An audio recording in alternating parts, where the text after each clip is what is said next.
네, 안녕하십니까. 김정민의 그레이트 게임입니다.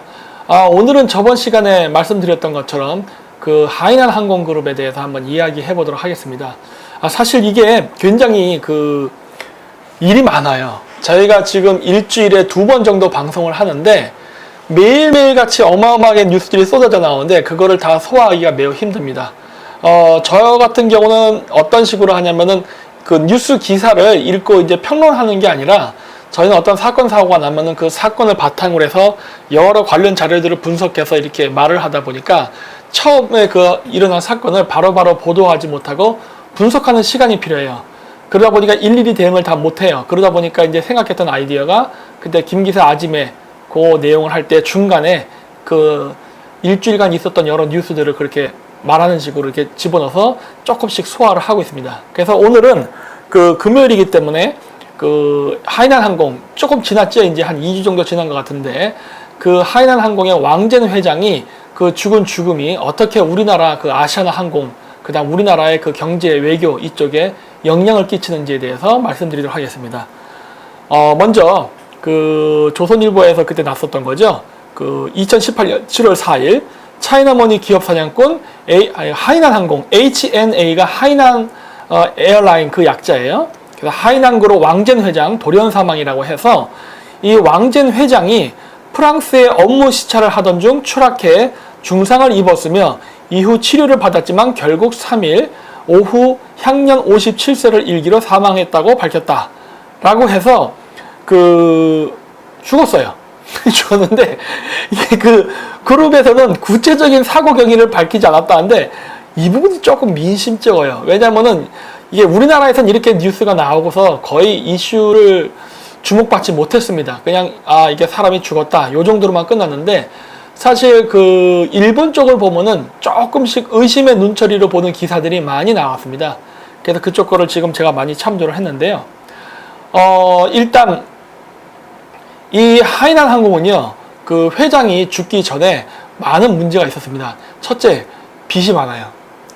100조의 돈이 지금 부채로 있고, 하이난 항공이 여러 외국 기업들을 많이 인수 합병을 했습니다만, 실질적으로 그게 자기 돈으로 한 거는 별로 없어요. 다 대출을 받아서 했습니다. 그래가지고 지금 하이난 항공이 전체적으로 부실 대출 해갖고 원금을 회수할 수 없고 그 다음에 이제 빚을 갚을 수 없는 금액이 어마어마하게 많은데 이러한 상황에서 왕젠 회장이 죽어버린 거예요. 그래서 사실 하이난 항공은 굉장히 타격이 큽니다. 왜냐면 온갖 채무 관계라든가 이 자금의 흐름에 대해서 왕젠 회장이 직접 인수합병에도 참여하고 기업 대출이라든가 은행 대출이라든가 이런 거에 참여를 했기 때문에 가장 내부의 속사정이라든가 온갖 밀담 그리고 이런 비밀리에 하는 어떤 조약 같은 거 있을 거 아니에요. 기업 간의 조약. 이런 것들을 가장 많이 아는데 이 사람이 죽어갖고 지금 굉장히 타격이 오게 생겼어요. 그래서, 60억 달러 규모의 해외 재산 매각 추진이라고 해가지고, 하이난 그룹은 2015년 이후 올해 상반기까지 공격적으로 해외 자산에 투자했다. 최근 2년간 공개된 주요 인수합병 사례만 80여 건에 이른다. 라고 해서 굉장히 많은 그러한 인수합병을 했었어요. 그랬는데 여기서 이제 재밌는 거는 하이난 항공그룹이 급격한 유동성 위기로 회사 경영에 심각한 차질을 빚을 가능성은 낮은 것으로 평가된다. 월스트리트 저널은 하이난 항공그룹 사정에 밝은 사람들은 하이난 항공을 대마불사로 보고 있다면서 너무 많은 중국 은행에 관계되어 있기 때문이다 라고 설명했다라고 했는데 요거 그렇지 않습니다. 왜 그러느냐? 요건 제가 뒤에서 이야기하겠지만 이 기사가 함축하고 있는 많은 것들이 있어요. 그것이 뭐냐면 하이난 항공의 뒤에는 시진핑의 자금이 있습니다. 그렇기 때문에 많은 중국의 은행들이 거기에 개입되어 있기 때문에 하이난 항공이 부실 대출로 망할 가능성은 없다라고 한 거예요. 그 얘기는 뭐예요? 중국의 유수의 은행들이 부도나지 않게 자금을 대줄 거라는 소리예요. 근데 이거요. 굉장히 위험합니다. 우리나라가 예전에 한보철강이었죠. 한보철강이 이런 비슷한 케이스였죠. 그래서 어떻게 돼요, 결국?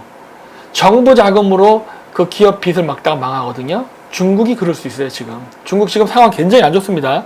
이번에 트럼프와 시진핑 간의 무역전쟁에서 시진핑이가 일방적으로 지고 있어요. 우리나라에서 뭐라고 평론했습니까? 옛날 때. 미중 무역 전쟁이 일어나면 미국도 많은 피해를 입는다. 따라서 미국은 적당한 그 싸움을 하다가 쇼부를 볼 것이다라고 하는데 안 할 겁니다. 그건 제가 뒤 결론 쪽에서도 나와요. 그렇기도 하고 미국 지금 손해 보는 게 별로 없어요. 그래서 지금 어떤 일이 발생하고 있냐? 하이난 항공이 32조의 빚을 청산하기 위해서 미국 전역의 부동산을 매각한다 라는 기사가 났어요. 이것도 굉장히 웃긴 기사죠. 왜 그러냐면요, 이게 미국 사람들, 아니죠, 미국의 그 월스트리트 그 증권가든가 국제 금융 자본들이 많이 써먹는 방식이에요. 뭐냐면 이러한 사태는 1991년도에도 있었고 98년도, 2008년도에도 있었어요. 그게 뭐냐? 예전에 미국이, 지금은 중국이랑 싸웁니다만 예전에는 일본이랑 무역전쟁 했었어요. 일본이랑 무역전쟁 할 때 일본이 그 동경올림픽 이후에 많은 돈을 벌었을 때 그 돈을 가지고서 미국의 부동산을 많이 샀습니다. 그때 당시에 미국이 그 일본인들이 부동산을 살 때 비싼 값에 팔아먹었죠. 왜? 많은 일본인들이 미국에 와서 부동산 투자를 하다 보니까 부동산 가격이 올라갔어요. 그래서 그 당시에 일본이 경제 황금기일 때 벌었던 어마어마한 달러가 미국으로 들어가요. 근데 그것도 어쩔 수가 없어요. 왜냐면 일본이 그 달러를 가만히 손에 쥐고 있으면요, 일본의 달러가 증가하기 때문에 위엔화의 가치가 떨어지고 잘못 얘기했습니다. 달러가 일본에 많아지면은 달러의 가치가 떨어지고, 왜? 달러가 흔하니까 위엔화의 가치가, 엔화의 가치가 올라가요. 그건 일본 엔화의 가치가 올라가게 되면은 일본 제품이 수출이 될 때 비싸집니다. 그러면은 수출 경쟁력을 잃죠. 그래서 일본이 수출 경쟁력을 잃지 않게 하려면 그 미국과의 무역을 통해서 들어온 막대한 양의 US 달러를 해외로 방출시켜야 돼요. 그래서 일본 국내에 적정량의 달러만 남겨놓고 계속 지속적으로 바깥으로 뽑아내야 되는데, 물론 그때 예전에 제가 얘기했죠. 박정희 대통령이 그때 당시에 많은 일본의 자금을 끌어와서 우리나라 경제 발전에 초석을 다졌어요. 근데 뭐 실질적으로 대부분의 금액은 미국으로 갔어요. 우리나라 뭐 조그만 나라였으니까 그 당시에. 그래서 어마어마한 금액의 자금이 미국으로 들어가니까 어떻게 된 거예요? 미국의 부동산이 완전히 폭등했다고요. 그래서 폭등하는 바람에 일본인들은 비싸게 부동산을 샀어요. 그런 다음에 나중에 어떻게 돼요? 일본의 금융위기가 오면서, 그러니까 플라자 합의라던가 뭐 여러 가지 일들이 있어요. 그때 91년도에 그 부동산, 그 버블 붕괴로 일본의 부동산이 폭락하거든요. 그런 일이 일어나면서 급전이 필요할 때 일본의 많은 사업가들이 미국에 사놨던 부동산 기업들을 다시 되팔거든요. 근데 그것도 일시의 쓰나미처럼 많은 사람들이 동시에 팔았기 때문에 그 가격이 폭락해버려요. 그래서 자기가 샀을 때의 가격보다 못한 가격에 팔아버립니다. 그와 똑같은 사례가 이번에 일어난 거예요. 이번에 미중 무역전쟁으로 인해서 자금의 유동성에 문제가 생기면서 많은 중국의 기업들이 모자란 자금들을 해외 자산을 매각해서 그 빚을 갚으려고 하는 상황이 된 거거든요. 그러니까 어떻게 돼요? 중국이 2000년 초반서부터 해서 2008년도까지 자기네 경제 잘 나간다고 막 돈 쓰고 난리를 쳤죠. 우리나라에도 명동 이런 데 어마어마하게 중국인들 많이 왔잖아요. 지금은 뭐 별로 없어요. 예전에 비해선. 그랬는데 그때 왔던 사람들이 다 비싼 값에 사고 지금 다 헐값에 내놓고 나가고 있습니다. 이게 오늘날의 현상이에요. 그래서 하이난그룹이 지금 그 자기네들이 매입한 해외 부동산 매각해도 빚 못 갚습니다. 계속 얽혀 있어요. 일본이 당했던 거 그대로 당하는 거예요. 그래서 이러한 그 비싼 값에 미국의 부동산을 샀다가 싼 값에 팔면은 못 갚는 부분이 생기잖아요. 그럼 그 못 갚는 부분을 누가 갚아주느냐? 중국 정부가 갚아줍니다. 그게 바로 이 기사예요.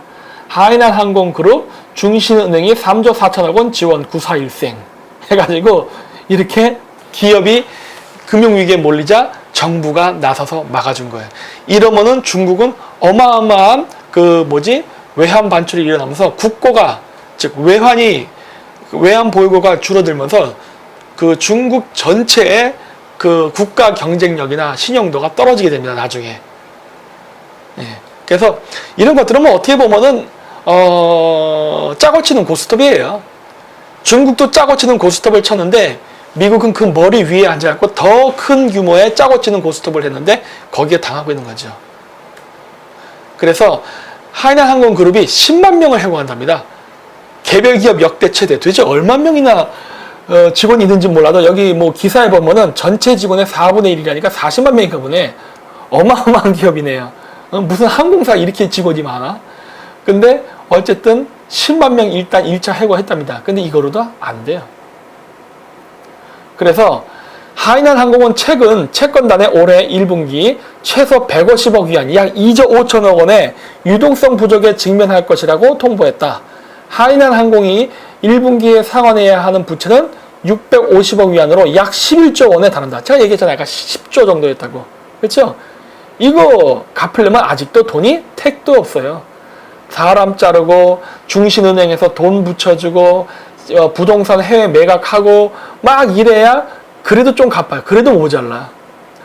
지난해 말 하이난항공 총 부채는 1조 위안, 즉 약 170조 원에 달하는 만기가 도래하는 부채 상환에 어려움을 겪을 수밖에 없는 실정이다.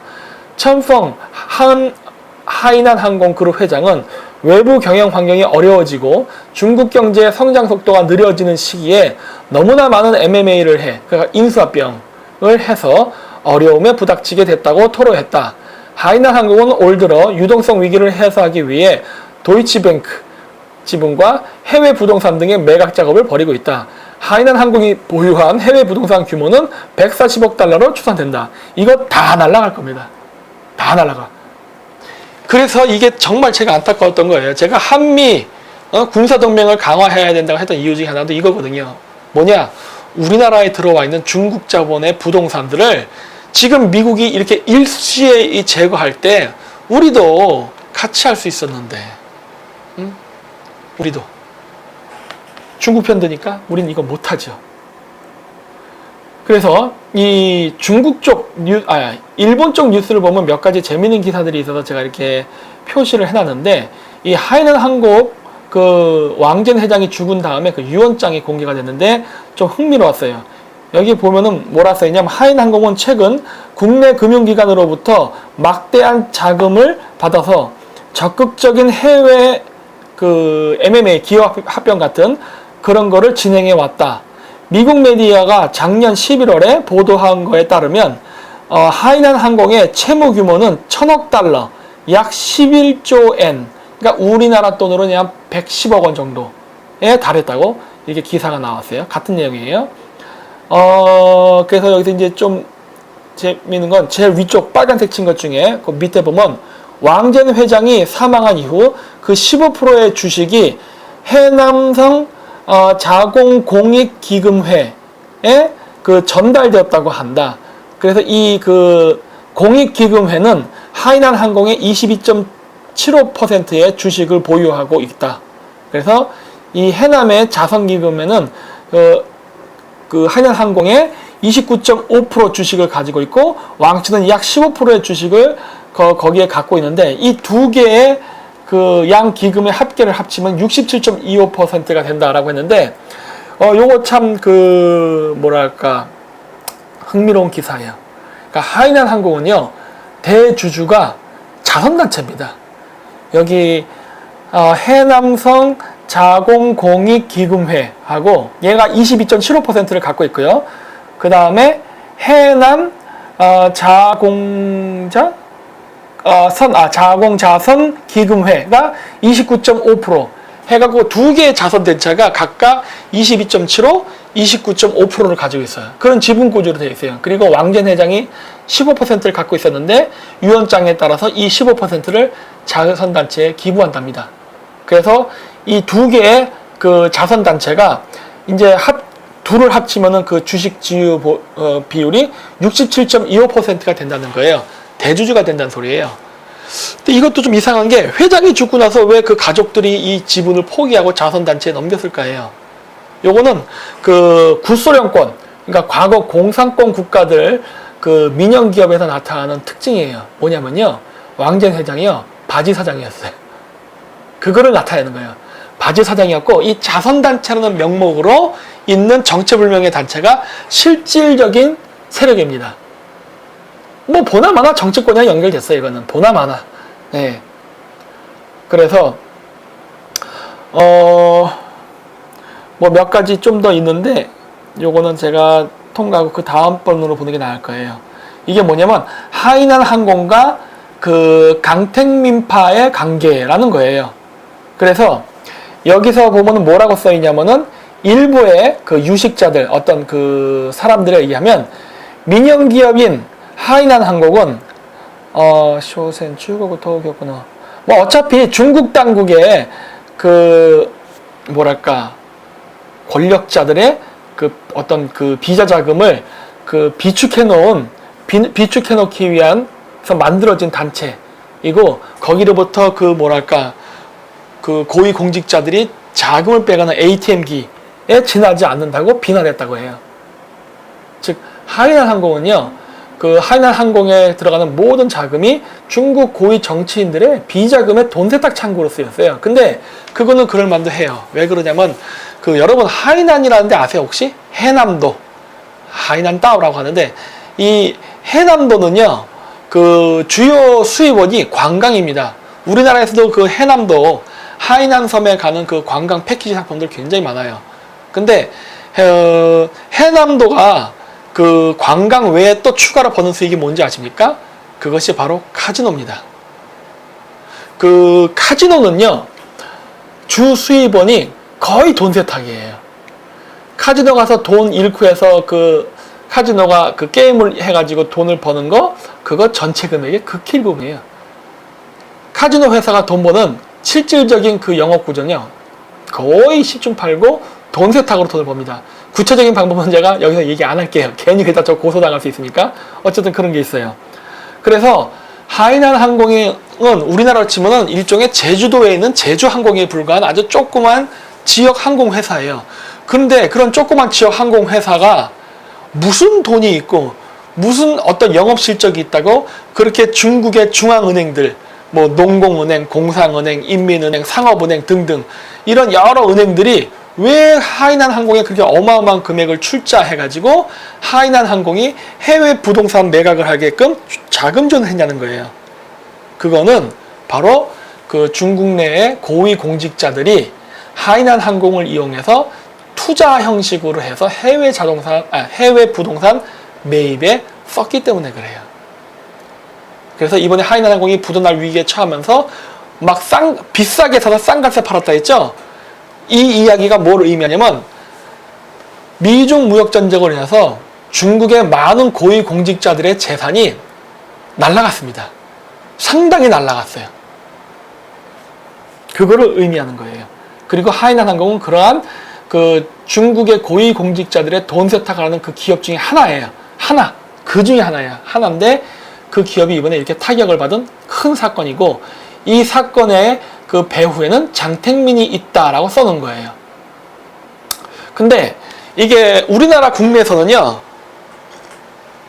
다른 기사가 떴어요. 이거는 2017년도 KBS 뉴스인데, 거기 보면은 하이난 항공 그룹 왕치산 친척 등 고위층 지분 보유설 부인 했다는 거예요. 그래서 홍콩 사우스 차이나 모닝 포스트와 성도일보 등이 26일 보도한 기사 내용인데, 그게 뭐냐면 보도에 따르면 천 회장은 최근 이들 매체와의 인터뷰에서 미국에 도피 중인 꼬원꾸이 정치위안 홀딩스 지배주주가 지난 4월 미국의 소리에 하이난 항공이 중국 공산당 후원으로 성장했으며 왕석이의 처조카 야오칭 등 고위 간부와 그 친척들이 하이난 항공의 비공개 주주라고 주장한 데 대해 1000% 거짓이라고 반박했다라는 소리는 1000% 맞다는 소리입니다. 자, 근데 여기서 이제 흥미로운 게 뭐냐? 일본 쪽에서는요, 이거를 그 장택민 계열의 돈으로 그 기사를 써서 보냈었어요. 그랬는데 우리나라에서는 이걸 왕치산 쪽의 돈이라고 생각을 하고 있다는 거예요. 그 누구 말이 맞을까 하는 거예요. 근데 저는 이 기사를 보면서 어떠한 생각을 했느냐? 앞전에 일본 기사 있었죠? 여기 맨 위에 보면은 그 맨 위에 넓은 거 저 밑에서 보면 왕이라 쓰는 거예요. 임금 왕자. 거기 글을 다시 한번 읽어보면 왕전 회장이 사망한 후에 그 15%의 주식이 해남성 자공공익기금에 그 전달되었다. 해남성 자공공익기금회는 하이난 항공의 22.75%의 주식을 보유하고 있고, 그 다음에 해남 자공자선기금은 이 하이난항공 주식의 29.5%를 가지고 있다. 라고 해서 하이난항공의 실질적인 그 보이지 않는 배후 세력인 두 개의 자선단체가 존재하는데, 내가 봤을 때 하나는 왕치산 계열이고 하나는 장태민 계열인 것 같아요. 두 개예요. 왜? 일본에서는 그래서 그걸 보고서 강택민 계열, 즉 장택민 계열이라고 얘기했지만 우리나라에서는 왕치산 계열이거든요. 그거는 아마 둘 다 맞을 가능성이 높아요. 즉 각각의 자산단체는 두 개의 정치 세력 집단을 대변하고 있다라고 볼 수 있어요.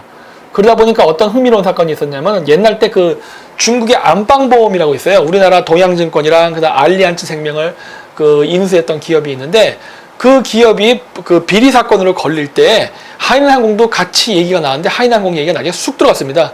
그리고 안방보험만 조져버렸어요. 그때 그 기사를 보고 제가 추측했던 건 뭐냐면, 안방보험은 등소평, 즉 장택민 계열의 기업이었기 때문에 조져버리고, 하이난항공 지분에는 시진핑의 통치자금이 일부 섞여 있기 때문에 그때 당시에 비리 조사를 하지 않은가라고 저는 생각을 했었거든요. 그래서 그때 안방보험 그 비리 사건 조사할 때 그 하이난항공을 조사하지 않은 배경과 일본 신문기사, 그 다음 최근 우리나라 그 신문기사 내용을 합쳐서 보면은 하이난항공에는 장택민 계열, 그 다음에 시진핑 계열의 두 자금이 같이 있고, 그거를 대변하는 게 두 개의 자선단체 기금이다 라고 전 지금 보고 있어요. 자, 그럼 왕치산이라는 사람이 누구냐? 왕치산이 현재 2018년 3월 전인대를 통해 가지고 중화인민공화국 부주석으로 선출된 지금 중국의 제2인자입니다. 따라서 하이난항공에 있는 자금이 왕치산 계열의 자금이다 그러면요, 그 얘기는 곧 시진핑의 통치자금이라는 말이에요.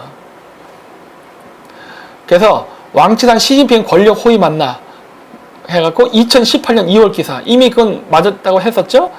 그런데 그럼 왕치산이 왜 시진핑의 오른팔이 되었느냐? 여기 보면 여러 그 경력을 보면 알겠지만, 시진핑의 오른팔 해갖고 옛날부터 시진핑이랑 많은 그 긴밀한 관계를 유지했어요. 근데 여기 보면은 흥미로운 게 저기 금융 전문가, 그래서 1990년대 인민은행 부행장, 건설은행 행장이라고 돼 있죠. 금융 전문가래요. 그래서 이런 것들을 보면은 왕치산이가 하이난항공이라는 항공을 어떻게 보면 대리회사로 해가지고 미국에서 금융투자를 했던 것이라는 게 얼추 보여요. 네. 그러다 지금 망했죠. 시진핑의 해결사 70살 왕치산 화려한 복귀. 원래 안 돼요, 이런 거는. 중국에서. 그랬는데 이번에 됐죠. 왜냐면 시진핑이가 무소불위의 권력을 가졌으니까. 그래서 포청천으로 나선 왕치산마저 꼬리 무는 중국 고위층 부패 의혹. 이게 2013년도에 이미 나왔었어요. 아까 제가 얘기했던 내용입니다. 이미 왕치산의 비리는 옛날부터 나왔었어요. 근데 그게 또 걸려 있는 거예요. 그래서 보시는 또 당원과 관리의 부정부패 척결 등을 책임지고 있는 왕치산 서기의 부인 야오밍산이 미국의 수백만 달러를 호가는 호화 별장을 보유하고 있다고 전했다. 미국 캘리포니아주 실리콘밸리의 한 호화주택의 사진을 곁들인 보도에서 보시는 이 별장이 왕석이 친척의 명의로 돼 있지만 실제 소유주는 야오밍산이라고 주장했다. 왕석이 부인의 미국 부동산 보유가 사실로 확인되면 왕석이에게 치명적인 도덕적 타결이 될 것이라고 보인다라고, 이게 2013년 기사에 나온 거예요. 근데 2013년 기사에 나왔고, 그리고 시진핑의 해결사 왕치산 70살의 화려한 복귀라고 했는데, 원래 중국에서는 그렇게 하면 안 돼요, 관례상. 근데 그게 무시가 되고 그 제2의 즉 부주석이 됐단 말이에요. 그 얘기 뭐예요? 시진핑이랑 왕치산은 굉장히 끈끈한 관계에 있다예요. 그리고 2013년에 이렇게 비리 의혹이 터지고 온갖 문제가 있었음에도 불구하고 부주석이 된 거는, 왕치산이 갖고 있는 온갖 재정적 비리는 시진핑의 자금일 가능성이 매우 높다는 것을 증명하는 거예요. 그렇기 때문에 부주석까지 앉혀가지고 자기의 그 주변에 가까이 놓고 아주 잘 써먹고 있는 거죠. 그래서 중국의 반부패 사령탑 왕치산 비리 소문 나더라. 부패 세력의 역공? 여기 부패 세력의 역공이라는 건 장택민 계열을 얘기하는 거예요. 그래서 2013년에도 부패 혐의가 있었는데 2015년에도 있었어요. 이럼에도 불구하고 부주석이 된 겁니다. 2018년도에. 그러니 왕치산이가 얼마나 세력이 센지가 알 수 있죠. 왕치산이 세력이 센 게 아니라 정확히 얘기하면은 그거는 바로 시진핑이가 바로 비호했다는 걸 알려주는 거예요. 그리고 중국 왕치산 그 서기 부패 사범 검거 협의차 방미 해가지고 나오는데 이게 무슨 말이냐면은 왕치산 서기 뭐 같은 내용이니까 이건 그냥 통과할게요. 그리고 야심만만 기아화병 큰손 중국 하이난항공그룹 어쩌다 궁지에 몰렸나. 이거 이제 최근의 일이에요. 그러니까 왕치산이가 하이난항공을 이용해서 여러 가지 비리를 저질렀는데 그게 2014년, 2015년에 들통이 났는데 그때도 무마되고 그냥 부주소까지 됐어요. 그랬는데 이때부터 이미 벌써 나옵니다. 2017년도에 하이난항공그룹 왕치산이랑 관계가 좀 있다고 보여졌잖아요. 의심된다고. 그랬던 그 기업이 사세 확장을 하다가 여러 가지 문제가 생겼는데 그 문제가 생긴 이유에는 단순히 미중 무역 전쟁 속에서 일어난 게 아니라 그 하이난항공이 어떤 것을 인수합병을 했는가가 중요한 요인을 끼쳤다고 저는 봐요. 그것이 무엇이냐면은 바로 이 하이난항공이 인수합병했던 그 내용들을 보면은 뭐 공항과 호텔, 물류, 교통회사들을 사들였다. 여기도 보면 물류가 나와요. 그리고 또 뭐가 있었느냐? 보험, 선물중개회사, 클라우딩 컴퓨팅, 원자재 중개, 그 다음 석유 저장 등의 이런 것들을 했어요. 제가 예전 강의 때 그런 얘기 했을 거예요. 미국이라는 패권 국가는 우리가 뭘 해도 상관을 하지 않지만은 어떤 특정 부분은 건드리면은 가만히 내두지 않는다. 그게 뭐였어요? 원자재 시장, 그 다음에 물류 시장, 그 다음에 기축통화라고 했죠. 근데 지금 여기 보면 얘들이 인수합병을 한 거 보면은 원자재 중개, 석유 저장 문제 있죠. 그 다음에 여기 또 뭐 있어요? 교통, 물류 이런 거였어요. 그럼 어떻게 돼요? 공격의 대상이 된다고. 즉 하이난항공을 통해서 중국의 시진핑 자금이 그 인수합병하고 있던 외국의 기업들이 바로 미국의 패권에 정면으로 도전하는 것들이었어요. 그렇기 때문에 하이난항공은 당연히 미국의 입장에서는 공격의 대상이 되는 겁니다. 그래서 여기 보면 중국이 150억 달러 규모의 IT 펀드 조성 해갖고 중국은 정부 차원에서 이렇게 전 세계 유수의 IT 기업의 기술 혹은 기업 뭐 아니면 기술자들을 빼내기 위해서 정부 차원에서 어마어마한 투자를 했단 말이에요. 그리고 그 투자금의 일부가 하이난항공을 통해서 쓰인 것들도 있고. 왜냐? 하이난항공을 중국의 유수의 은행들이 대규모 출자를 해갖고 그런 걸 하게끔 도와줬잖아요.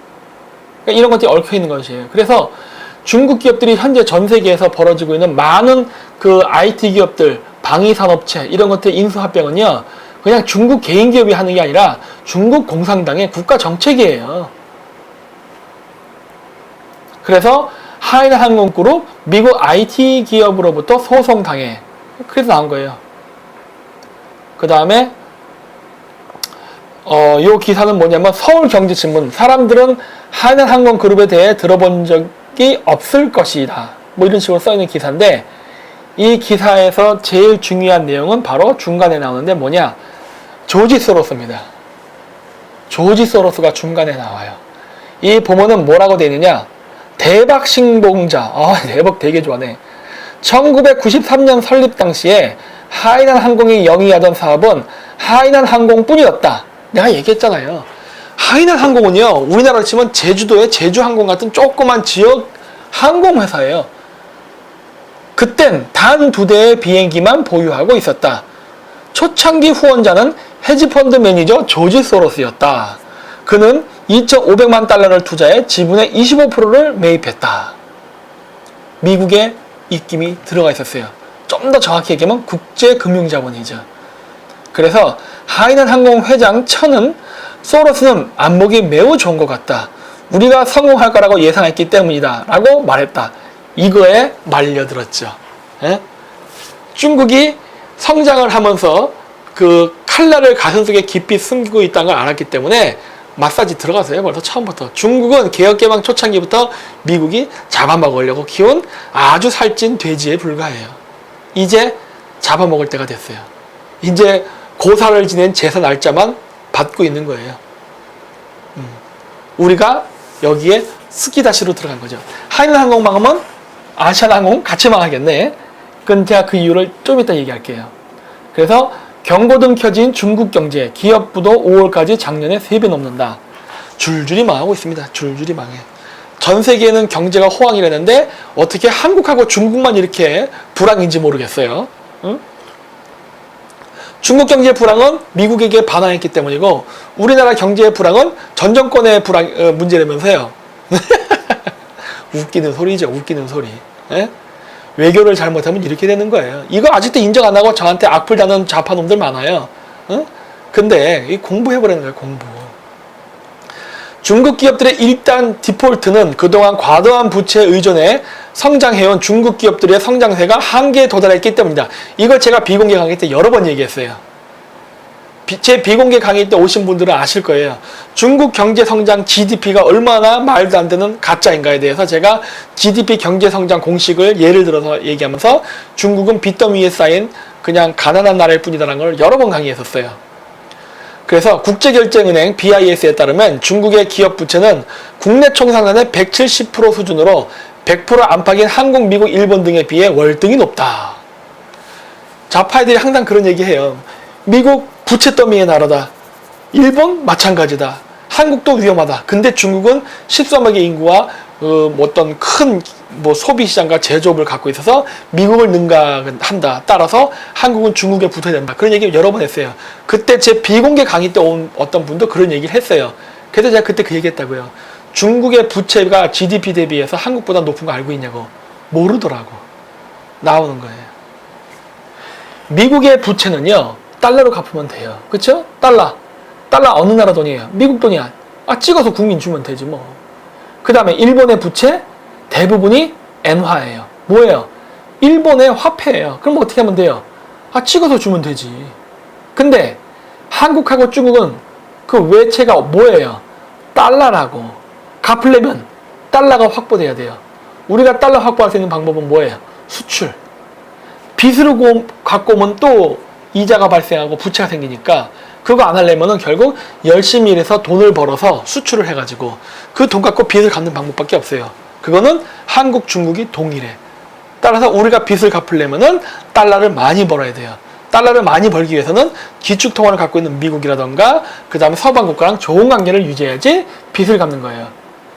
빚을 많이 갚아야 자금의 여유가 생기고 그 여유 자금이 생겨야 국민복지에도 힘쓰고 의료보험도 쓰는 거예요. 근데 지금은 어떻게 해요? 그런 거 안 하고 의료보험이나 이런 거 막 늘리고 막 이러죠? 수출을 막아놓으면서 그럼 망하는 거예요. 중국하고 똑같아. 그래서 중국 기업들 부채가 급증하자 중국 정부가 그동안 누적된 부채를 줄이기 위한 정책에 나서면서 한계 기업들 돈줄이 막히고 있다. 그렇죠. 그래서 시진핑 국가주석은 중국 경제의 체질을 근본적으로 개선하기 위해 부채 축소에 우선순위를 둔 정책을 펴고 있다. 중국 군무원은 2016년 딜레버리징을 위한 세부 지침을 발표했다. 지난 4월에도 시 주석은 금융 리스크를 방지하기 위해 부채를 줄여 나가야 한다며 지방정부와 기업들은 가능한 빨리 부채 비율을 낮춰야 한다고 부채 감축에 대한 시급성을 강조했다. 문제는 돈줄 재기에 나선 미국과 중국의 통화 정책으로 중국 기업의 줄도산 사태가 더 심해질 수 있다는 점이다. 라는 거예요. 이 얘기는 뭐냐? 중국의 많은 부채를 낮추기 위해서 중국의 화폐를 많이 풀면은요, 풀수록 중국의 위안화의 가치는 떨어집니다. 위안화의 가치가 떨어진다면 중국의 상품은 가격 경쟁력이 생겨서 수출이 잘 돼야 되는데, 문제는 미국이 관세를 올려가지고 중국 제품이 세계 시장에서 싼 값에 팔리지 못하게 방해를 하고 있어요. 그러면 어떤 문제가 생기냐? 한국이나 중국 같은 수출 주도형 국가는 물건이, 그러니까 자국 화폐 가치가 떨어져도 물건만 수출이 잘 되면은 상관은 없어요. 근데 수출이 안 되는 상태에서 자국 화폐 가치가 떨어지게 되면요, 수입 가격이 올라갑니다. 왜냐? 자국 화폐 가치가 싸니까. 그러면 원자재를 비싸게 수입해가지고 지금 같은 경우에는 관세가 붙었기 때문에 비싸게 팔아야 되는 거예요. 그런 제품 누가 사요? 안 사지. 그래서 중국의 줄도산이 나는 거예요. 왜? 자금의 유동성이 끊기는 거예요. 돈은 원자재를 수입하다가 줄줄줄줄 밖으로 새는데 그 샌 만큼 수출해서 들어와야 되는데 돈이 안 들어와. 그럼 어떻게 돼요? 나가고 안 들어오면 자금의 유동성이 끊기죠. 그래서 부도나는 거예요. 그거를 지금 트럼프 대통령이 하고 있는 거예요. 자, 그러면 이러한 중국의 각종 그러한 미중 무역 전쟁에서 중국이 망하고 기업들이 줄도산이 나고 있는 이런 상황 속에서 아시아나항공은 지금 어떠한 위기에 봉착했는가를 이제 봐야 됩니다. 여기 시사저널 그 기사인데, 기내식 대란 뒤에 아른거리는 중국 거물의 죽음. 이게 아까 얘기했던 하이난항공의 왕젠 회장이에요. 근데 재밌죠? 이것도 무슨, 제가 지금 제 제목 화면을 일식 화면을 제가 이렇게 쓰고 있어요. 왜 그거 썼느냐? 겹치는 사건이 많아서 그래. 뭐였느냐? 아시아나항공이 기내식 대란으로 사과했던 날이 있어요. 뭐 승객들에게 대단히 뭐 죄송했습니다. 뭐 이렇게 사과했던 날, 그날 왕젠 회장이 죽은 날이에요. 신기하지 않아요? 하이난항공과 아시아나항공은 서로 자금적으로 얽혀 있는 관계인데, 아시아나항공의 위기가 왔을 때 하이난항공도 같이 위기가 왔어요. 응? 자, 어떠한 문제가 있느냐? 아까도 얘기했듯이 100조가 넘는 빚을 청산하는 작업을 하고 있습니다. 여기 GGK 지분도라고 써있는데, 이 GGK라는 게 뭐냐면 게이트 고메 코리아를 뜻합니다. 게이트 고메 코리아는 그 중국 하이난항공 산하의 계열사예요. 이 계열사가 아시아나항공에 기내식을 제공하고 있거든요. 아니지, 제공하려고 했지요. 하려고 했는데 한 달 남겨놓고, 그 기내식 그 생산 공장 완공을 한 달을 남겨놓고 갑자기 불이 났어요. 전소가 돼버렸어요. 그래가지고 기내식을 제공 못하게 되면서 오늘날 아시아나항공에 기내식 대란이 발생한 겁니다. 그래서 중국이 지금, 이거 통과할게요. 그래서 여기 보면 머니투데이 기사 해갖고 뭐 아주 발랄한 기사예요. 2017년 1월 4일날 이미 그 아시아나는 그 하이난항공에다가 팔려고 했어요. 아시아나 기내식 직접 만든다. 세계 최대 스위스 업체와 합작사 해갖고 마치 우리나라가 스위스와 합작하는 것처럼 묘사했어요. 아니죠. 뭐냐? 이게 뭐냐면 그 하이난항공이 게이트 그룹을 인수했습니다. 그 게이트 그룹이 어느 나라 거냐면 스위스 회사예요. 그래서 스위스의 게이트 그룹 계열사인 게이트 고메 스위스라는 회사도 그룹 본사가 인수합병되면서 자연스럽게 하이난항공의 그 계열사로 귀속이 됐다고. 그랬던 게이트 고메 스위스라는 회사가 게이트 고메 코리아라는 회사를 만들었어요. 그래서 그 게이트 고메 코리아라는 회사, 그걸 바로 앞자를 따서 GGK라 부르는 거예요. 그 회사랑 아시아나항공이 기내식 공급을 한 거거든요. 그 관련 기사를 얘기하는 거예요. 근데 여기 머리 기사 뭐라 써 있어요? 세계 최대 스위스 업체와 합작. 헛소리죠. 중국하고 한 거예요, 이게. 우리나라의 그 좌파 기업들, 그 다음에 좌파 정치인들이 이렇게 중국 기업하고 그 어떤 우리나라의 기술, 우리나라의 자본을 퍼주기 위해서 연행합종을 할 때 쓰는 게 바로 이렇게 외국 회사를 이용하는 방법입니다. 그래서 진짜 실질적인 그림자 세력인 중국 기업을 이렇게 유럽이라던가 미국 회사로 해서 한번 회사 세탁을 해요. 뭐 요즘 석탄 세탁도 하지 않습니까? 그런 식으로 회사 세탁을 해가지고 마치 서양 자본과 교류하는 것처럼 거짓말을 해서 자금 유출을 시키는 작업들을 많이 해요. 그 중에 하나가 이번 아시아나항공이에요. 그래서 여기 보면은 아시아나항공이 자사계열 여객기의 기내식 사업을 전담할 국내 합작사를 새로 설립해 그 배경에 관심이 쏠린다. 새 파트너는 스위스계 1위 기내식 업체 게이트 고메이다. 정확히 얘기하면 게이트 고메 스위스예요. 3일 항공업계에 따르면 아시아나는 지난 30일 기내식 업체 게이트 고메 코리아 유한회사의 지분 40%를 530억 원에 취득하기로 결정했다. 취득 예정일은 2018년 7월 1일이다. 불났죠, 근데. 불났어, 근데. 게이트 고메 코리아는 아시아나 게이트 고메 스위스의 합작으로, 여기 나오죠? 게이트 고메 스위스 밑에 계열사로 나오는 거예요. 지난해 10월 국내에 세워진 신규 법인이다. 1992년 출범한 게이트 그룹은 세계 최대 기내식 업체로 알려졌다. 지난해 중국 하이난항공이 하나 1조 7천억 원에 인수했다. 나오잖아요. 하이난항공, 즉 중국 업체 기업이에요. 아시아나항공은 중국 업체랑 기내식 그 계약을 한 거예요. 그래서 금호 아시아나 그룹 짜고 치는 고스톱 해가지고 이게 뭐냐면은 그 아시아나 그룹 내부에 그 형제간의 그 재산권 분쟁이 있나 봐요. 근데 그 분쟁 속에서 이 뭐랄까 자금 부족 때문에 여러 가지 문제가 생겼는데 그 과정에서 어떤 일이 생겼냐? 그 아시아나 항공이 중국으로부터 돈을 받았습니다. 어디로부터? 하이난 항공으로부터. 좀 이따 제가 그 표로 보여드릴게요. 그래서 금호 아시아나 그룹의 주요 계열사인 아시아나 항공은 15년 만에 기내식 공급 업체를 교체하기로 했다. 아시아나 항공은 2003년 구조 조정의 일환으로 기내식 사업의 지분 20%만 남기고 나머지를 독일 루프트단자 계열인 LSG 그룹에 넘겼다. 라고 되어 있었는데 이게 나중에 지금 우리가 아는 GGK, 즉 게이트 구매 코리아로 바뀝니다.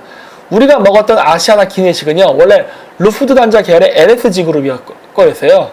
이거를 바꿔버린 거예요. 그래서 아까 뭐 매일경제뉴스가 거기 보면 뭐 스위스식으로 어쩌고저쩌고 나눈 기사 있죠? 그게 바로 이 시점이에요. 그래서 바꿔버린 거예요. 그래서 LSG 코리아 측은 계약 연장을 위해 수차례 우위의 조건을 제시했음에도 공정한 입찰 기회조차 없었다고 반발하는 상황이다. 그래서 아시아나가 기내식 업체를 LSG에서 다른 데로 바꾸려고 하니까 LSG 그룹에서 그 조건을 바꾼 거예요. 뭐 가격이 문제야? 그럼 가격을 더 싸게 해줄게. 뭐 저쪽 게이트 구매 코리아가 얼마 뭐 담겠다? 그럼 나 더 싸게 해줄게. 이런 식으로 더 좋은 조건을 제시하는데도 아시아나항공에서 싫다. 나는 그냥 우리가 그냥 저쪽이랑 할래 하고 계약을 했다는 거예요. 그래서 이것 때문에 소송 걸렸어요. 자, 그래서 여기서 이제 생뚱맞게 타이어뱅크가 나오기 시작합니다. 이 얘기가 왜 나오느냐면 제가 뒤에서 나중에 표로 일단은 다시 정리해서 보여드릴게요. 왜냐면 일단 있었던 사건부터 먼저 얘기해야 돼서 그래요. 굉장히 중요해서.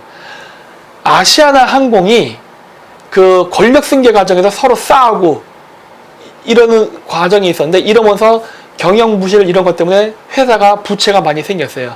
그래서 그 회사 부채를 감당할 수 없어서 그 자금을 지원받으려고 했는데 그 자금을 누가 지원해 줬느냐? 하이난 항공이 해줍니다. 나중에 뒤에 나올 거예요. 그게 1600억인가 1800억 원이에요. 그거를 20년 0% 무이자로 하는 걸로 빌려줘요. 금호 홀딩스에다가. 그래서 빌려준 그 결국은 뭐랄까 신세 진 것 때문에 기내식 계약을 할 때 그게 바로 게이트 구매 코리아라고 하이난 항공 계열사로 들어가 버린 거예요. 근데 그때 당시에 돈을 받으면서 어떤 일이 있었느냐?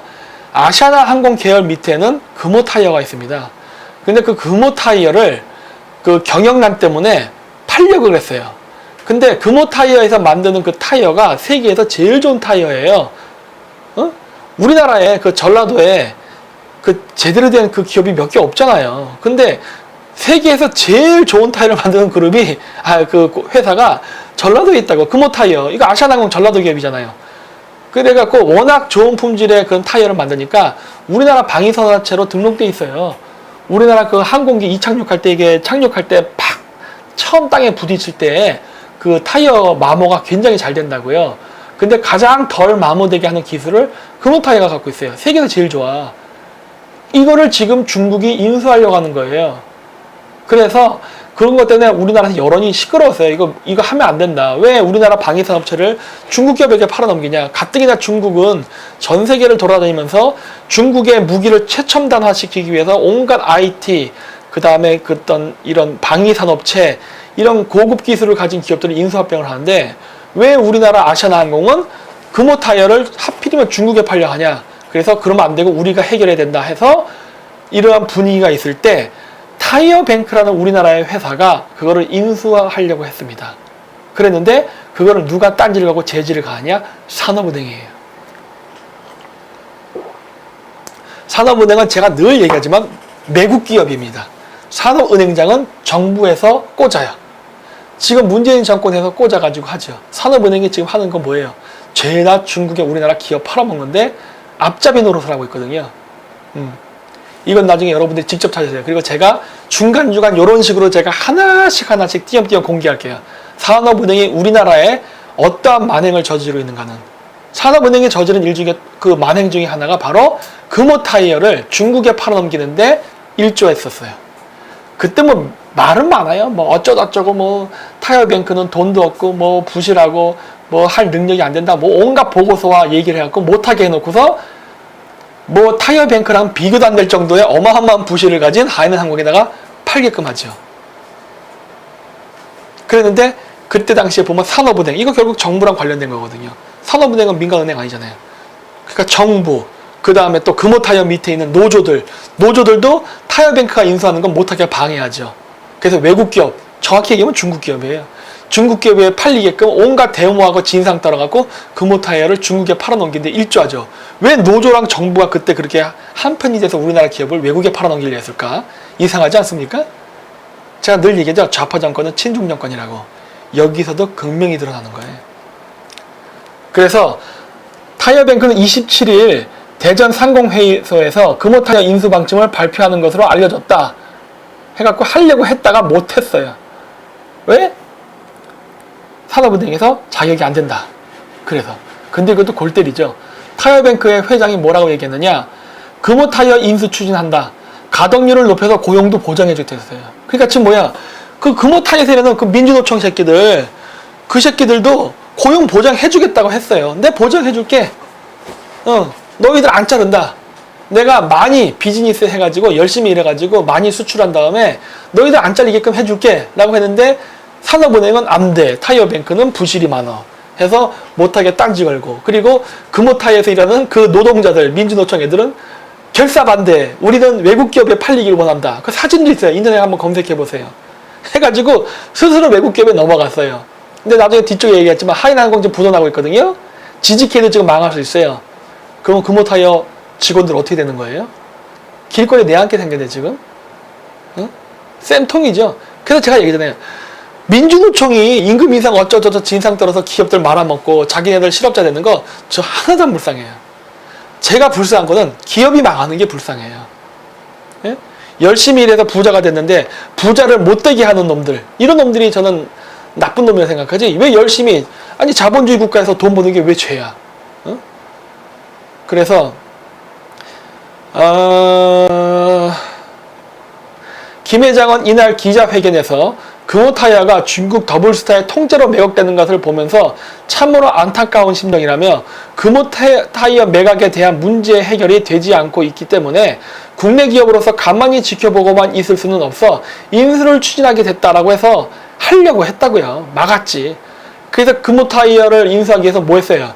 6천억 인수 자금 확보 가능해갖고 할 수 있다. 내가 자금 끌어모을게 라고 했어요. 못하게 했죠. 끝까지 중국에 팔아먹었죠. 그래서 이게 제가 아까 얘기했던 표예요. 그래서 이거를 이해하려면은 그래프로 봐야 됩니다. 이미 하이난항공 얘기했죠. 왕전 회장 죽었는데 그 하이난항공은 지금 어마어마한 부채에 있다. 그래서 하이난항공 지금 부도 위기에 있기 때문에 모든 해외 자산 다 매각하고 뭐 직원들도 10만 명 해고하고 이러는 과정 속에 있는데 여전히 부채가 많아요. 왜? 자금의 유동이 안 이루어지기 때문에. 그래서 앞으로 더 기업도 팔 텐데 이렇게 되면은 중국 애들이 사갔던 이런 회사들 금호타이어도 갑자기 낙동강 오리알이 될 확률이 매우 높아집니다. 그래서 여기 그래프를 보면 하이난항공그룹이 금호홀딩스에다가 1,600억 원을 빌려줬어요. 20년 금리 0%로. 이게 바로 빚이지. 이 빚 때문에 하이난항공이 게이트고메 스위스, 아까 제가 얘기했죠? 하이난항공그룹이 게이트그룹 스위스 회사를 인수했다고. 그 게이트그룹 속에 소속되어 있는 게이트고메 스위스라는 회사가 만든 게이트고메 코리아라는 회사와 그 기내식 계약을 맺은 거예요. 그러면서 그동안 전통적으로 기내식을 공급했던 독일의 루프트단자 계열인 LSG 그룹과의 거래를 끊어버린 거예요. 물론 그것도 일방적인 거였기 때문에 지금 LSG 그룹이 아시아나항공 소송했죠. 그랬고 게이트고메 코리아는 원래는 그거를 갖다가 공급하기로 돼 있다가 화재가 나면서 낙동강 오리알이 되면서 애매해진 거예요. 그 과정 속에서 여기서 보시면은 게이트고메 코리아가 500억 원 규모를 설비공사를 금호산업에다가 투자하고 이러면서 금호타이어가 중국으로 넘어가는 그러한 메커니즘이 이 안에 있는 거예요. 결국 쉽게 얘기하면 뭐야? 아시아나 항공은 금호 타이어를 팔은 거예요. 판 것도 아니야. 왜? 1,600억 원을 무이자로 받은 거니까 결국 우리는 돈도 안 받고 넘겨버린 거예요. 돈도 안 받고. 팔지도 않았어. 왜? 1,600억 원은 20년 뒤에는 이자가 제로라니까 원금만 갚으면 되거든요. 1,600원 다시 토해내야 돼요. 뭐 이런 경우가 다 있냐는 거예요. 어? 팔아먹어도 매국노인데 팔지도 않았네.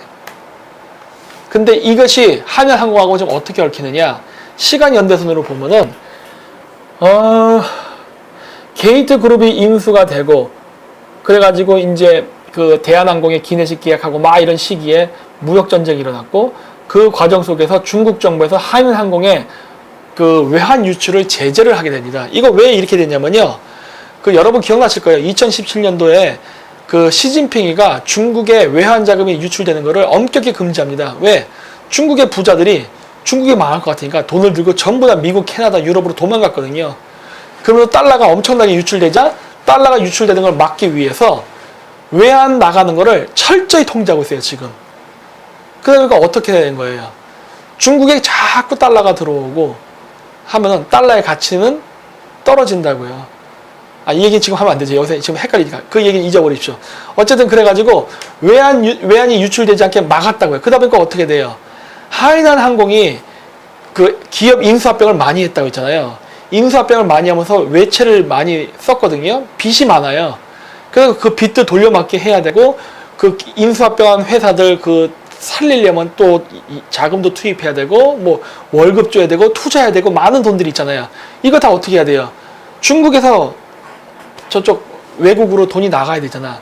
근데 중국에서 외환 유출이 나가는 걸 방지하기 위해서 법을 만들다 보니까 얘네들까지 같이 유출에 그 제재가 가해지면서 지금 자금 경색이 왔어요. 어떻게 보면은 그 시진핑이가 자기 손으로 자기 얼굴을 친 거예요. 그러면서 자금 유동성이 생기면서 위험해졌다고요. 그러다 보니까 어떻게 된 거예요? 그 문제 때문에 돈이 없으니까 그 돈을 갖기 위해서 하이난 항공이 해외에 샀던 그 부동산이나 기업들을 팔기 시작한 거예요. 그래가지고 하이난 항공이 지금 줄줄줄줄 무너지는 가운데 공교롭게도 GGK, 게이트코메 코리아의 기내식 공장이 불이 나면서 하이난 항공, 걔네들이 인수했던 금호 타이어가 애매하게 붕 뜨게 된 거예요. 그리고 그 과정 속에서 왕제 대장은 또 죽어버렸네. 그래서 하이난 항공의 미래가 어떻게 될지 모르겠어요, 저도. 근데 이 무역전쟁의 그 진짜 배경을 봐야 됩니다. 우리는 보통 어떻게 생각하냐면요. 이 무역전쟁이 미국하고 중국이 무역전쟁하면은 미국도 손해를 많이 본다. 따라서 미국은 자기네도 피해 감수가 크기 때문에 나중에 트럼프의 그 중간 선거를 위해서 적당한 선에서 중국하고 타협하고 악수할 것이다 라고 생각하는데 저는 천만의 만만이라고 봅니다. 왜? 거기에는 이유가 있어요. 미중 무역전쟁에서 시진핑 씨가 그 불일량인데 그 트럼프는 전 수입품에 관세를 부과했는데 산업 스파이 체포도 지금 고려한다고 얘기했어요. 무역전쟁 얘기다 갑자기 산업 스파이 얘기가 나와요. 이거 왜 그러냐? 미국이 중국에게 뿔난 근본적인 원인에는 단순히 수출 때문만은 아니에요. 뭐 그렇게 따지면은 뭐 일본이나 한국은 뭐 미국 수출해갖고 우리도 많은 미국의 적자를 안겨주고 있는데 왜 굳이 중국을 콕 집어서 해야 되느냐? 단순히 미국의 적자 금액이 중국이 많기만 한 것뿐만은 아니에요. 그것도 없다고 할 수 없지만 더 큰 요인은 산업 스파이입니다. 왜 그러느냐? 이게 미국의 국가 안보와 엄청나게 긴밀하게 연결되어 있어요. 중국이 세계 최고로 좋은 드론을 만드는 기술을 갖고 있어요. 그 드론 기술이 미국을 장차 위협할 수 있습니다. 그래서 그 기사 번역한 내용인데 오늘날 미국의 대부분의 국방비 지출은 F-35, LRS-BS, 항공모함 및 이를 지원하는 시스템 개발하는 데 지출했다. 소프트웨어 시스템 개발이에요. 이러한 기술은 1930년대와 40년대에 대거 개발됐다. 그러나 불행하게도 이런 막대한 투자를 하더라도 기능은 조금밖에 향상되지 못한다. 무기 제조 비용의 50%를 투자해서 겨우 5%밖에 성능을 향상시키지 못했다. 투자 대비 효과가 낮다예요. 로봇, 인공지능의 급속한 발전, 나노 폭발물, 복합재료, 에너지 반사 코팅, 젤 연료의 향상된 효율성 등은 특히 우려할 만한 일들이다. 종합적으로 말하자면 이러한 기술들은 장거리 자동항법, 스텔스 기능, 정밀 무기의 제조 가격이 보다 싸고 상호 호환성을 가지게 될 것이다. 이 새로운 시스템은 기존 무기와 전략적 우위에 크게 도전할 것이다. 해서 현재 세계 최고의 항공모함인 뭐 칼 빈슨함이든 뭐 F-20이든 이런 모든 비행기가 많은데 이런 미국의 최신형 그 무기를 일수에 무너뜨릴 수 있는 게 바로 지금 하이난 항공이 인수합병을 하고 있는 기업들에 있어요. 중국이 바로 이렇게 시진핑의 통치 자금이 왕치산, 뭐 왕젠 얘네들을 바지사장으로 앉힌 다음에 마치 민영 기업이 기업 인수합병을 하는 것처럼 하면서 미국의 최첨단 무기를 따라잡을 수 있는 그러한 기술들을 인수합병하는 파수꾼 노릇을, 행동대장 노릇을 하는데 써먹고 있단 말이에요. 근데 우리나라 좌파 기업들이 거기에 붙어먹고 있는 거예요. 붙어먹고 있다가 미국이 무역전쟁으로 그 기업들을 부도내니까 같이 망하는 거예요. 큰일 났죠. 우리나라 기업의 미래가 보이죠, 지금. 대기업의 미래가. 그래서 펜타곤이 인공지능 무기 경쟁에서 밀리는 거에 대해서 우려하고 있다는 기사예요. 인공지능에 대한 연구는 앞으로 몇 년 안에 기회와 위험성을 동시에 보게 될 것이다. 장점은 무엇인가? AI 및 자율학습 능력은 군대가 적을 감시하거나 적을 방어하는 데서 혁명적인 변화를 이룰 수 있다. 단점은 무엇이냐? 상업적, 학문적 연구 환경은 군대가 컨트롤할 수 있는 것보다 더 빠르게 발달하고 있다. 즉, 미국이 세계 패권 국가로서 강력한 군사력을 가지고 세계 무역과 질서를 장악하고 그것을 움직이고 있는데 이것이 소위 얘기하는 상업적 비즈니스라는 명목으로 해가지고 미국이 군사적으로 정책을 통제할 수 없는 범위 바깥에서 온갖 미국의 국가 안보 무기 체계를 흔들 수 있는 일을 한다는 것을 얘기하는 거예요. 그래서 이러한 비약적인 발전에 대해 미국 정부에 권장해야 할 사항은 이게 바로 미중 무역 전쟁의 근본적인 이유입니다. 미국이 새로운 인공지능의 작동을 무력화시키는 방법을 파악하기 위한 즉각적인 조치를 취해야 한다는 것이다. 라고 해서 인공지능 작동을 무력화시킬 수 있는 즉각적인 조치는 아직 모르지만 지금 당장 할 수 있는 건 뭐예요? 여러분 터미네이터 3인가 그거 보셨어요? 2015년도에 나온 영화. 그게 뭐예요? 인공지능이 자동으로 인류를 위험한 세력으로 간주해서 핵미사일을 쏘면서 인류가 멸망하고 이런 얘기 나오는 거 아니에요? 이런 것처럼. 그래서 그것 때문에 어떻게 합니까? 인류가 타임머신 타고 과거로 돌아가서 애초에 싹을 잘라버리죠? 좀 비슷한 사고방식이에요. 미국의 펜타곤이 생각하는 방식은 뭐냐? 중국의 이러한 산업 스파이들이 미국의 장착 무기 시스템을 위협할 수 있는 이러한 첨단 산업 인수합병을 하는 거를 원천적으로 제거하는 거예요. 얘네들이 무기를 만들어갖고 AI 기술을 미국을 공격하게 되면 질 수도 있으니까 아예 그거를 인수합병을 하는 기업들을 먼저 공격해서 부도내는 겁니다. 그래서 어떻게 됐어요? 하이난 항공이 인수했던 모든 최첨단 기업들 죄다 토해냈죠? 이렇게 그 기술 유출이라던가 이런 것들이 되지 않게끔 지금 미국이 막고 있는 거예요. 미중 무역 전쟁은요, 일종의 안보 전쟁이기도 한 겁니다. 자, 그래서 이거를 하는 데 있어서 왜 미국이 막느냐는 이미 설명을 했어요. 미국이 이거를 막는 건요, 미국의 국가 안보와 세계 패권을 장악할 수 있는 강력한 미국의 군사력을 지키기 위한 차원으로서 무역 전쟁을 하는 겁니다. 그리고 또 하나, 우리의 입장에서는 왜 해야 되느냐? 빅브라더의 세계가 열리지 않게 하기 위함이에요. 자본주의 사회에서 그 다국적 기업이 추구하는 것은 이익이에요. 이익을 추구하기 위해서는 인권을 생각하지 않을 때가 많습니다. 그럼 미국 기업들도 마찬가지예요. 아프리카에다가 난민들한테 GMO 쌀 주기도 하고, 그리고 뭐 이제 그 실험하는 의약 제품들 아프리카 난민들한테 마치 자원봉사하는 것처럼 해서 투약하기도 하고 별짓 다 하잖아요. 돈을 벌기 위해서는요, 인간의 도덕성 이런 것도 다 파기하면서 별짓 다 한다고요. 그런데 그러한 분위기가 현재 미국의 전통적인 그 사고방식, 정치 이념 이런 것 때문에 기술이 있어도 강력한 통제를 통해서 못하게 하는 건데, 이게 중국을 통해서 빵꾸가 나버리게 되면요, 미국도 경쟁에 지지 않으려고 지인들도 하게 됩니다. 그렇게 되면요, 진짜 이 세계는 완벽한 통제 사회로 빠지게 돼요. 중국의 빅브라더, 즉 소 빅브라더 세계죠. 중국은 세계가 아닌 소 세계니까 미국은 대세계를 진짜 더 큰 지구를 지배하고 있고, 그래서 중국이 중국 국내에서 이 빅브라더스를 만들 수 있는 이러한 시스템을 만들게 되면요, 이거 나중에 미국 애들이 가져가서 자기들이 전 세계에 써먹게 돼요. 이거 위험한 거라고. 그래서 중국이 시도하려는 이런 것들을 애초에 근절에 뽑지 않으면요, 나중에 전 세계가 진짜 조지 오웰이 얘기하는 빅브라더의 세계로 변하게 됩니다. 따라서 이거를 막기 위해서라도 우리는 지금 미국이 미중 무역전쟁에서 반드시 이기게끔 도와야 돼요. 그래서 월스트리트 저널은 오는 2020년에 시스템 구축이 마무리되면 개인이 아닌 기업들도 신용 성적표를 받게 된다고 지적했다.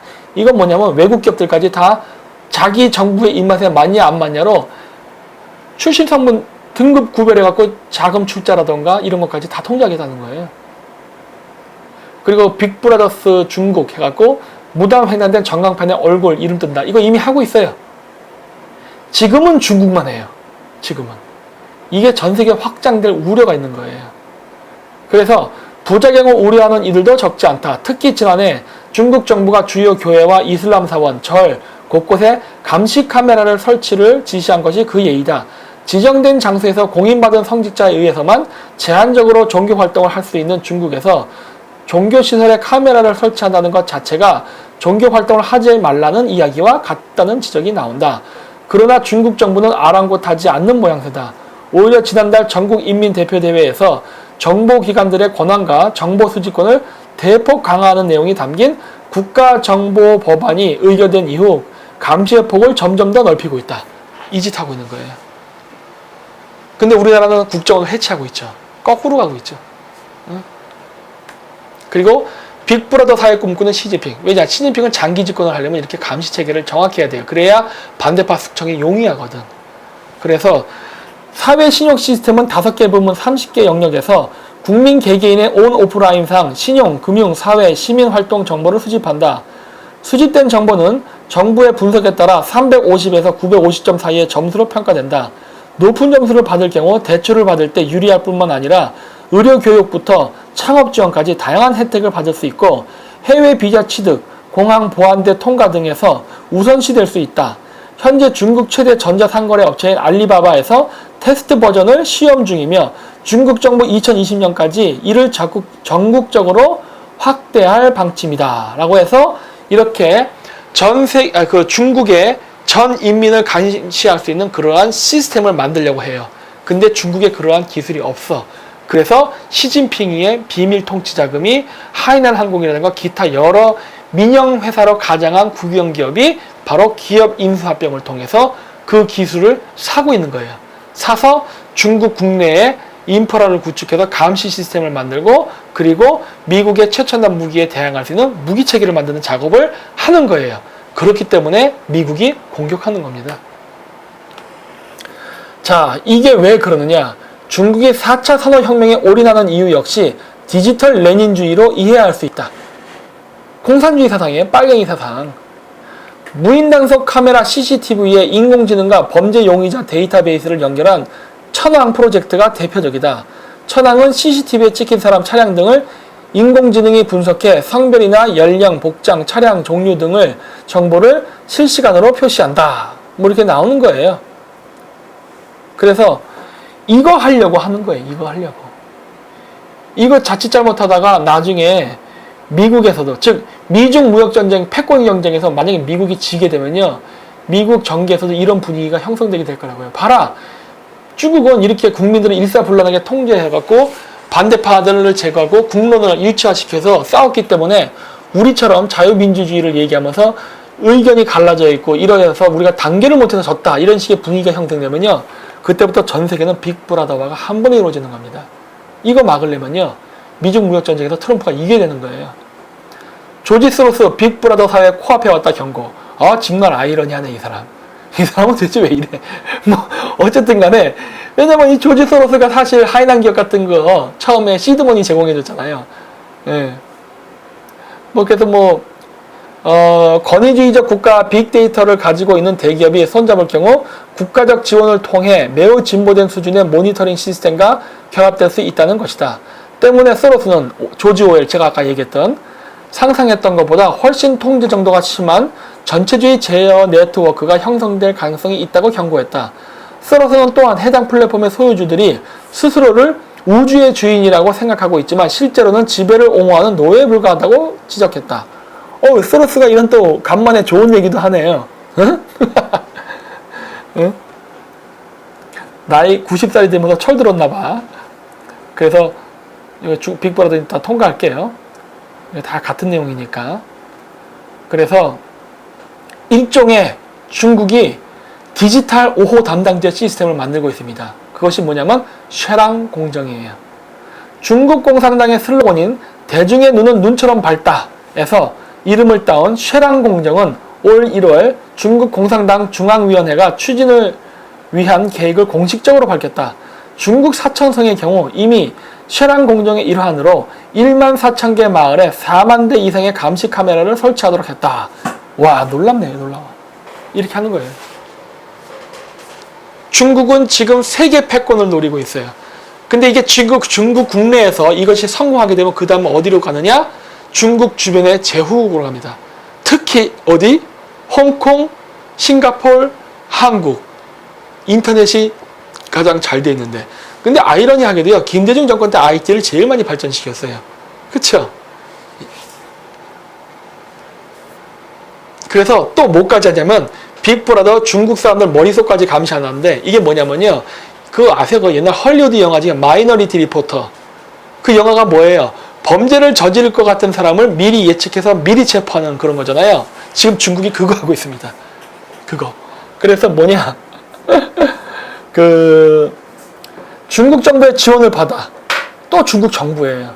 뇌 감시 프로젝트 뉴로캡을 진행하고 있다고 닝보 대학의 진지아 교수는 이러한 시스템이 10여 개 공장과 기업에 적용됐다고, 이미 되고 있네 해서 하고 있어요. 그래서 이제는 아예 우리 모든 사람들의 그 생각까지도 읽어내려고 하는 거예요. 그래서 지금 중국이 하고 있는 이러한 미중 무역 전쟁은요, 중국이, 즉 시진핑이가 개인의 세계 패권을, 그러니까 국내적으로는 가장 강력한 정치적 패권을 장악해서 중국에서 무소불위의 권력을 장악하려 하는 것이고, 그리고 그 무소불위의 권력을 장악하기 위해서 중국을 완벽한 감시 시스템을 구축하려는 그 초석을 지금 다지는 겁니다. 이 기술이 어디로 가냐면 지금 티베트나 신장 위구르 자치주의에 가갖고 감시해서 독립운동을 하는 사람들을 잡으려고 하는 거예요. 심지어 그 사람들의 생각까지 읽는 프로그램을 만들어가지고 그 사람들이 시진핑 개새끼라는 생각만 해도 바로 경찰들이 나가서 체포할 수 있는 시스템을 지금 만들려고 하는 거예요. 이거 어마어마한 범죄예요, 이거는. 그래서 모르겠습니다. 전 늘 얘기하지만 트럼프 대통령, 저는 그렇게 우리나라 우파처럼 시진핑 형님, 갓 트럼프, 전 이런 생각 하지 않아요. 하지 않지만 지금 미중 무역 전쟁에서 미국이 지게 된다면 그 이후에 벌어질 이 세계의 구조가 지금 시진핑이가 꿈꾸는 빅브라더의 세상을 전 세계에 확장시킬 수 있는 우려가 매우 높아요. 그래서 저는 트럼프가 지금 중국의 자금을 쬐가지고 지금 중국의 대기업들이 인수합병을 하고 있는 이 모든 기업들을 전부 부도를 내가지고 중국이 먹었던 이러한 기술 기업들을 다 토해내기를 바라보지 않고 있어요. 단 여기서 안타까운 점은 무엇이냐? 트럼프는 미국 대통령이에요. 미국의 국익을 생각하는 사람입니다. 그렇기 때문에 결국 중국이 잡아먹었던 기업들을 결국 소로스라든가 이런 금융천재, 국제금융자본들을 이용해갖고 붕괴를 시키게 되면은 그때 인수합병했던 그 기업들이 자국으로 회귀가 되진 않고 다 미국으로 들어가게 될 거예요. 왜? 채권단은 미국이니까. 그렇게 되면 미국은 4차 산업시대에 최첨단 모든 산업, 특허, 기술, 기업, 인력 전부 다 미국이 가져가게 되는 사태가 발생할 거예요. 그럼 우리는 뭐합니까? 손가락 빨고 살아야 돼요. 그래서 우리는 지금이라도 늦지 않습니까? 아직 늦었지만은